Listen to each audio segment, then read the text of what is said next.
제가 정말 힘주어 말씀드리고 싶은 것은 정말 100에 99명의 학습자들은 내가 인풋으로의 영어를 그냥 계속 하고 있으면 언젠가는 아웃풋이 늘겠지라고 자꾸 기대를 한다는 겁니다. 섣불리. 하지만 아웃풋이 변화가 없다는 건데 그런 대표적인 것이 이런 from, 이유를 나타내는 from 같은 것을 볼 때 정확하게 보지 않기 때문에 그런 거예요. 그런 늪에 빠지지 마세요. 이제는 진짜. 안녕하세요. 넌 대체 몇 년째 영어 공부를 하고 있는 거니를 집필한 김재호입니다. 오늘도 화면을 통해서 만나서 반갑습니다. 오늘은 평소보다 제가 목소리의 톤을 좀 더 높이고 좀 강한 어조로 얘기를 좀 해볼까 합니다. 무엇에 관한 얘기를 해보고 싶으냐면 전치사에 관한 얘기를 해보고 싶습니다.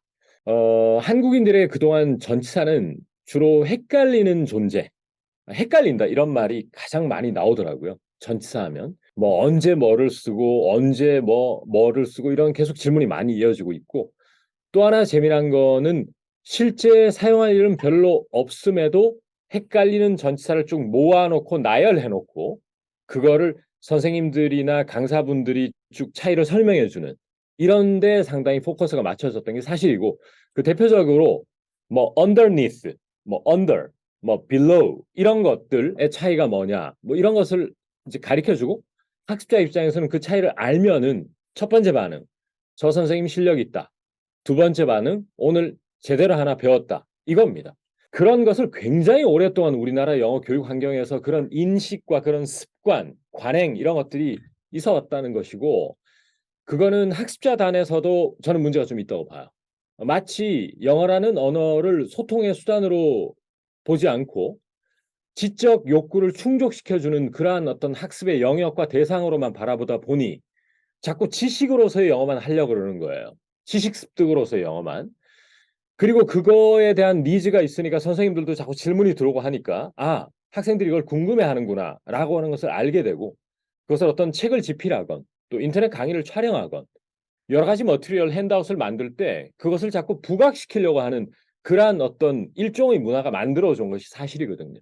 그 결과 가장 많이 쓰는 범용성이 뛰어나면서 활용도가 높은 전사의 연습에 집중하지 않고 정말 1년 365일 동안 한 번도 쓸 일이 없는 전치사의 차이점을 외우고 있고, 그런 것을 많이 전면에 내세운 전치사 무슨이라는 책도 몇 권이나 나와가지고 교보문고의 가판대에 전면에 있는 것도 많이 봤습니다. 아주 그냥 질식이 될 정도로 전사를 막 아주 빡빡하게 채워놓고 설명을 했던데, 개인적으로 성향이 그래서 그런지 일단은 너무 오버웨밍 하면 전 못 봅니다. 못 보고 그 많은 전치사를 쓰지도 않는 거를 일일이 그렇게 하고 있을 우리가 그렇게 한가한 사람들이 아니라고 봐요. 그런 늪에 빠지지 마세요.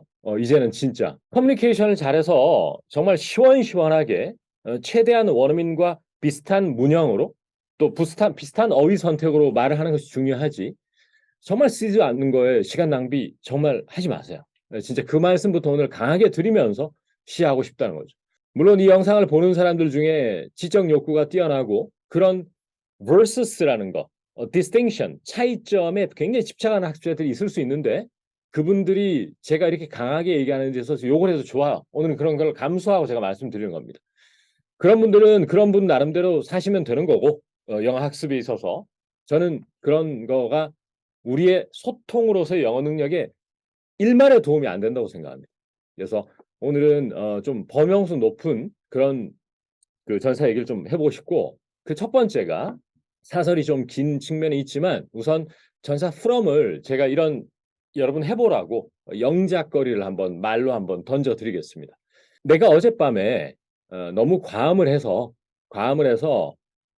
정말 숙취가 지금 장난이 아니다, 이런 문장을 한다고 하면, 저도 여러분도 한국말 생김새대로 영어를 하다 보니 나는 엄청난 숙취에 시달리고 있다.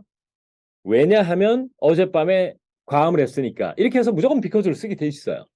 아니면 이렇게 할 가능성도 있습니다. because를 안 쓰고 어떤 사람은 나는 어젯밤에 과음을 했다. So, 그래서 나는 엄청난 행오버가 있다. 이 두 문형에서 못 벗어난다는 거예요. 우리 한국인의 영어 문장의 틀이. 그런데 이제 from을 쓰게 되면 나는 행오버가 가지고 있다 다음에 원어민들 어떻게 얘기할까요? From drinking too much last night. 이렇게 얘기하거든요. 물론 일부 원어민들은 because를 쓰는 사람도 있을 수 있겠죠. 모든 원어민들이 무조건 from을 쓴다는 얘기는 아닙니다. 제가 강조하는 것은 우리의 문형과 우리의 표현 방식의 variety가 사라졌다는 거예요. 다양성. 굉장히 똑같지만 계속 연습하면서 내 영어가 안 느네. 이렇게 자꾸 생각한다는 거죠.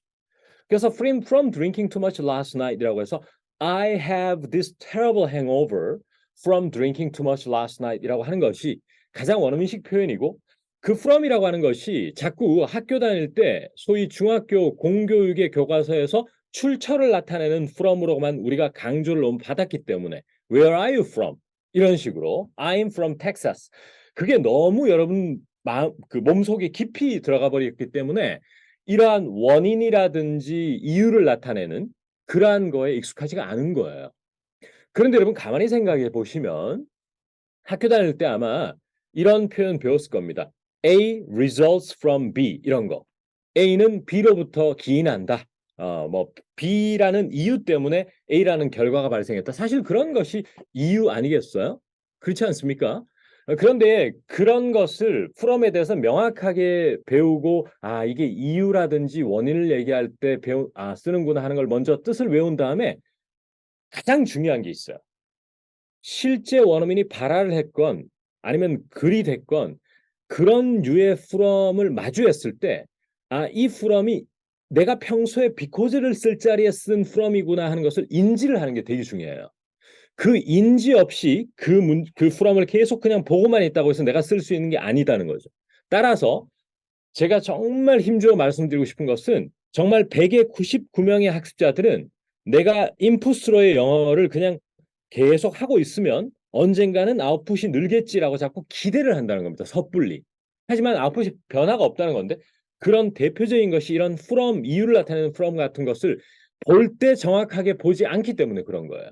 이해되시죠? 그리고 나서는 이 from이 아까 전에 제가 말씀드린 과음을 해서 숙취가 심하다 뿐만이 아니고 너무 운동을 열심히 해서 정말 muscle, 근육이 sore, 근육이 아주 욱신욱신하고 아프다. 이럴 때도 from working out 뭐 이런 식으로 쓰는 것들 같이 스토리 자체가 달라져야 돼요. 두 번째로 중요한 것은.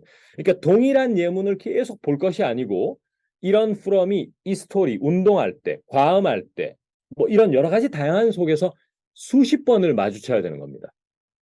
물론 저도 화면을 통해서 여러분들에게 한 10번이나 한 7, 8번만 마주쳐도 입에서 아마 나오지 않을까라고 말씀드리고 싶어요. 그래야 여러분도 그래요?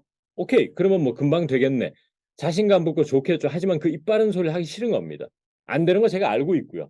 정말 많은 영어 그래도 조금은 한다는 분들 모시고 그동안 공부해봐도 몇 번 봐가지고 될 문제가 아니더라 하는 것은 저도 알고 학습자들도 다 아는 겁니다.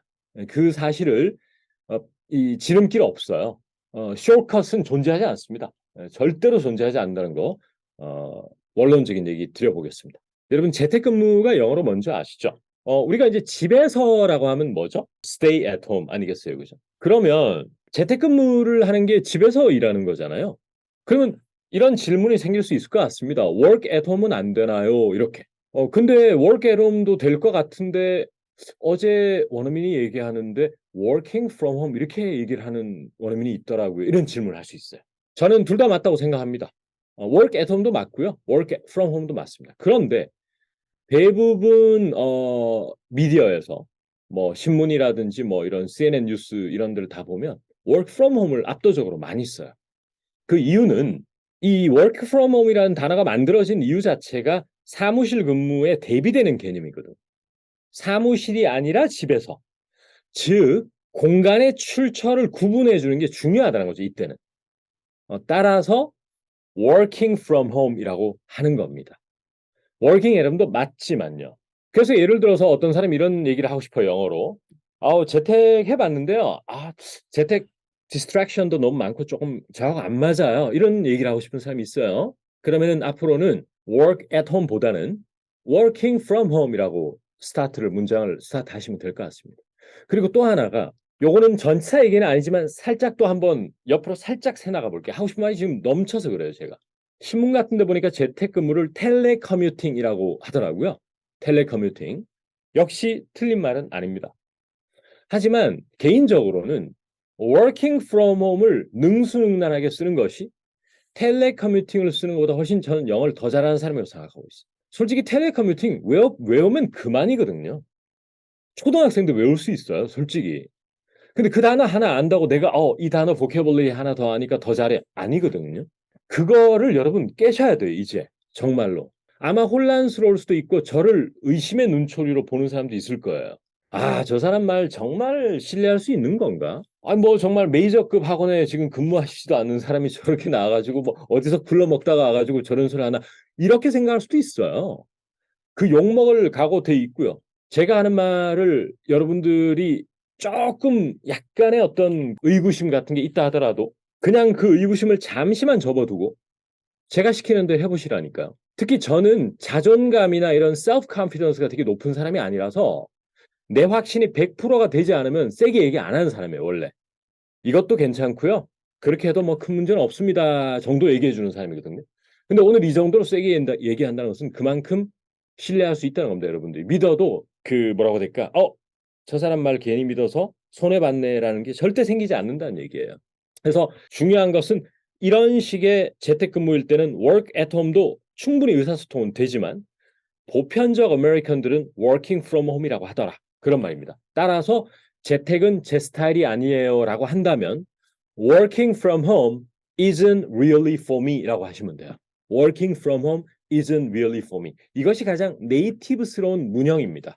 그런데 또 많은 학습자들은 I don't like working from home이라고 하거나 I hate it 이런 식으로 이제 얘기를 많이 해서 약간 유아틱한 영어를 하게 되는 것이죠. 네, 그런 것도 곁다리 정보로 말씀을 드렸습니다.